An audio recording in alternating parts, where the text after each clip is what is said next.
தொலைக்காட்சிகள் நேயர்கள் அனைவருக்கும் இனிய சௌபாகிய வணக்கம். இது ஸ்ரீ மகாலட்சுமி ஜோதிட வித்யாலயம். நான் உங்கள் திதி யோகம் கரணம் ஜோதிட முறை ஆராய்ச்சியாளர் சௌபாகிய மணிவண்ணன்.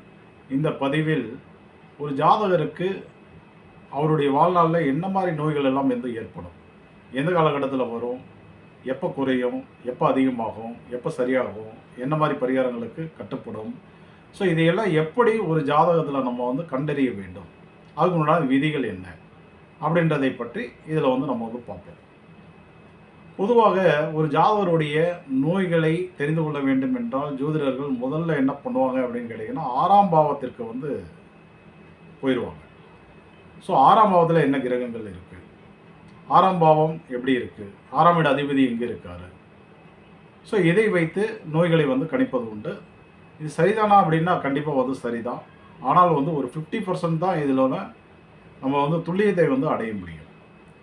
ஒரு 100% துல்லியமான ஒரு ஜாதகருடைய நோய் நொடிகளை பற்றி தெரிந்து கொள்ள வேண்டும், ஆரோக்கியத்தை பற்றி தெரிந்து கொள்ள வேண்டும், மரணத்தை பற்றி தெரிஞ்சுக்க வேண்டும் அப்படின்னா இந்த விதி மட்டும் போதாது.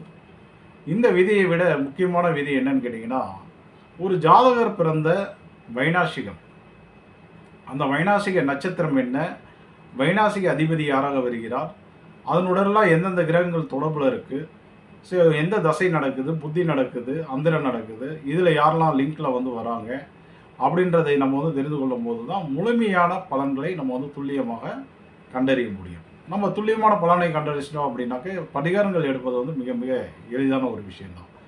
ஏன்னா எந்த இடத்துல பிரச்சனைகள் இருக்குது, எந்த கிரகத்தில் நடக்கிறது, எவ்வளோ காலகட்டங்கள் என்பதை நம்ம துல்லியமாக கணிச்சிட்டோம் அப்படின்னா பரிகாரத்தில் நம்ம எளிமையாக ஜெயிச்சிடலாம்.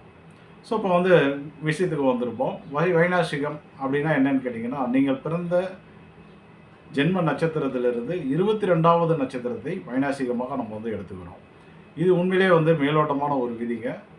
ஸோ 22வது நட்சத்திரம் அப்படின்னு பார்க்கும்போது பாதங்கள் அப்படின்னு கவுண்ட் பண்ணிங்கன்னா இது 88 பாதங்கள் வரும். ஸோ 88 பாதங்கள் என்பது தான் மிக சரியான ஒரு விதி. அப்போ நீங்கள் என்ன பண்ணணும் அப்படின்னா, நீங்கள் பிறந்த ஜென்ம நட்சத்திரத்தினுடைய பாதத்திலிருந்து 88 பாதங்கள் கவுண்ட் பண்ணணும்.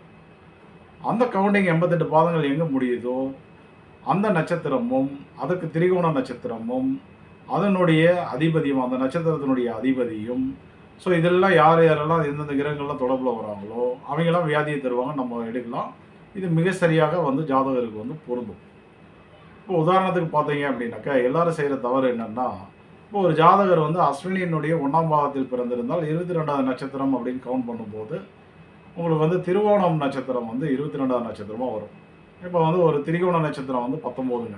அஸ்வினியிலேருந்து மூலம் வரை கவுண்ட் பண்ணிங்கன்னா 19 நட்சத்திரங்கள். அடுத்த நட்சத்திரம் பூராடம் 20, உத்திராடம் 21, திருவோணம் என்பது 22வது நட்சத்திரமாக வந்துடும். இப்போ இது நீங்கள் அஸ்வினியினுடைய 1ஆம் பாதத்தில் பிறந்திருந்தீங்க அப்படின்னா கணக்கு சரியாக வந்துடும். ஏன்னா 88 பாதங்கிறது திருவோணத்தினுடைய 4ஆம் பாதத்தில் முடியும். இது சரியாக இருக்கும்.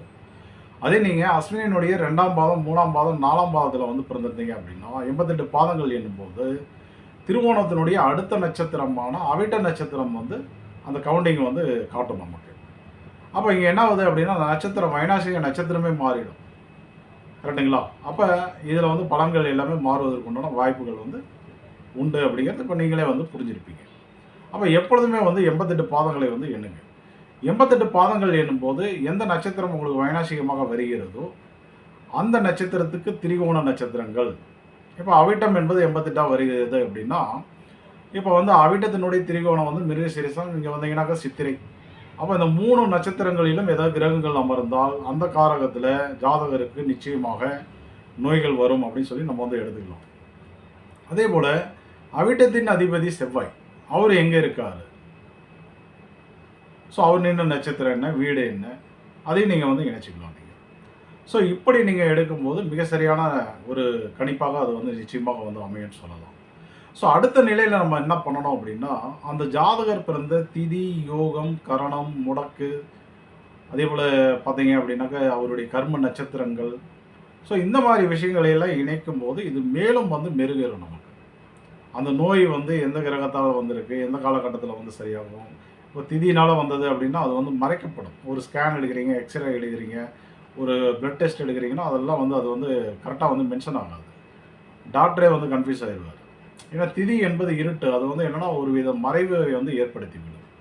இப்போ முடக்கு அப்படின்னாக்க உங்களுக்கு பார்த்தீங்க அப்படின்னாக்க ஏகப்பட்ட மருத்துவ செலவுகள் ஏற்படுமே ஒழிய அது வந்து வியாதி வந்து எளிதில் வந்து குணமாகாது. அவயோகம் அப்படின்னாக்க உங்களுக்கு வந்து நல்ல ஒரு மருத்துவரும் கிடைக்க மாட்டார், மருந்தும் வந்து கிடைக்காது. அது வந்து பார்த்தீங்கன்னா உங்கள வந்து ஏமாத்திட்டே இருக்கும்னு சொல்லலாம். அதே வந்து யோகம், கரணம், உபயோகம் இந்த மாதிரிலாம் வந்து தொடர்புல வந்தது அப்படின்னா, எளிமையாக நல்ல மருத்துவர் வந்து கிடைப்பாரு. நல்ல மருந்துகள் வந்து கிடைக்கும். நல்ல பயனளிக்கும். சுகரே இருக்கும். அவங்க பார்த்தீங்கன்னாக்க இனிப்பு வந்து டெய்லி சாப்பிட்டுட்டு இருப்பாங்க. எதுவுமே ஆகாது. நான்லாம் வாக்கிங்லாம் போறது கிடையாது. நான் வந்து டயட்லாம் ஃபாலோ பண்றது கிடையாது. எனக்கு இருக்கு. நான் எல்லாமே பண்றேன். ஆனா நல்லா தான் இருக்கேன். நீங்களும் அதே மாரி இருங்கன்னு ஒருத்தருக்கு அட்வைஸ் பண்ணுவாரு. ஆனா அவங்களால வந்து அத வந்து ஃபாலோ பண்ண முடியாது. ஏன்னா ஜாதகத்துக்கு தகுந்த மாரி இந்த திதி, யோகம், கரணம் அதேபோல முடக்கு, கர்ம நட்சத்திரங்கள், வைநாசிகம் இதையெல்லாம் நம்ம வந்து கனெக்ட் பண்ணும்போது, அந்த இடம் வந்து அவங்களுக்கு இயல்பாவே யோகத்தன்மையில் இருந்து வியாதியும் வரக்கூடிய நிலையில இருந்தா, அது பெரிய பாதிப்பை வந்து ஏற்படுத்தாது. அதே உங்களுக்கு வந்து அவயோகம், முடக்கு, திதி சூனியம், அது இல்லாம பார்த்தீங்கன்னா, கர்ம நட்சத்திரங்கள் இப்படியெல்லாம் வந்து உங்களுக்கு வந்து கனெக்ட் ஆகும்போது, பார்த்தீங்கன்னா, அதனுடைய வீரியம் வந்து அதிகமா இருக்கும். அப்ப இதையெல்லாம் எப்படி கட்டுப்படுத்தணும்? எப்படி சரிப்படுத்திக்கணும்? இதுக்கு எந்த மாரி பரிகாரங்களுக்கு வந்து கட்டுப்படும்? ஸோ அதை பற்றிலாம் நீங்கள் தெரிஞ்சுக்க விரும்பினால் வருகின்ற பிப்ரவரி மாதம் 25ஆம் தேதி 2024 வருடம் இந்த வருடத்தில் பார்த்தீங்கன்னா மருத்துவ ஜோதிடம் அதாவது முதல் முறையாக திதியோக கரணத்தின் அடிப்படையில் மருத்துவ ஜோதிடம் வந்து நடைபெற உள்ளது. கட்டணம் ரொம்ப ரொம்ப கம்மி தாங்க, ரீசனபிளான ரேட்டு 1200 நம்ம ரேட் எப்பொழுதுமே ஸ்டாண்டர்டு தான். அதுதான் வந்து எல்லாருக்கும் வந்து யூஸ்ஃபுல்லாக இருக்கும் அப்படின்னு சொல்லிட்டு நம்ம வந்து அதை தான் வந்து நடத்திட்டு இருக்கோம். ஸோ கட்டணம் வந்து ரொம்ப குறைவு. ஆனால் வந்து கிடைக்கக்கூடிய விஷயங்கள் வந்து மிகப்பெரிய ஒரு பொக்கிஷமாக நிச்சயமாக வந்து அமையும்னு சொல்லலாம். அதை மட்டும் நம்ம பார்க்க போகிறது கிடையாது. மருத்துவத்தில் என்னென்ன இருக்கோ அத்தனை விஷயங்களையுமே தெரிஞ்சுக்க போகிறோம். ஒரு சர்ஜரி பண்ணுனா எப்போ போடணும், ஒரு மருத்துவரை பார்த்தா எப்போ பார்க்கணும், ஒரு மருந்து வாங்கினா எப்போ வாங்கணும், ஒரு மருந்து உண்ணுனா எப்போ உண்ணணும் அப்படி சொல்லி நிறைய விஷயங்களை வந்து மருத்துவம் சார்ந்து எல்லாத்தையுமே நம்ம வந்து அக்கா நம்ம வந்து பார்ப்பாட்டாக நம்ம வந்து எல்லாமே தெளிவாக வந்து தெரிந்து கொள்ள போகிறோம். இது மிக சிறந்த வகுப்பாக நிச்சயமாக அமையும். இது சரியாக வந்து பயன்படுத்திக்கோங்க. இந்த வாய்ப்பை வந்து பயன்படுத்திக்க வேண்டும்னு அன்பாக வந்து கேட்டுக்கிட்டு எல்லாரும் தங்களுடைய வாழ்வில் அனைத்து சௌபாகியங்களையும் நல்ல உடல் ஆரோக்கியத்தையும் நல்ல நீண்ட ஆயுளையும் பெற்று வாழ வேண்டும். அதற்கு இந்த பிரபஞ்சமும் உங்களுடைய இஷ்ட தெய்வம் குலதெய்வம் அருள் புரிய வேண்டும் என கேட்டுக்கொண்டு விடைபெறுகிறேன். நன்றி, வணக்கம்.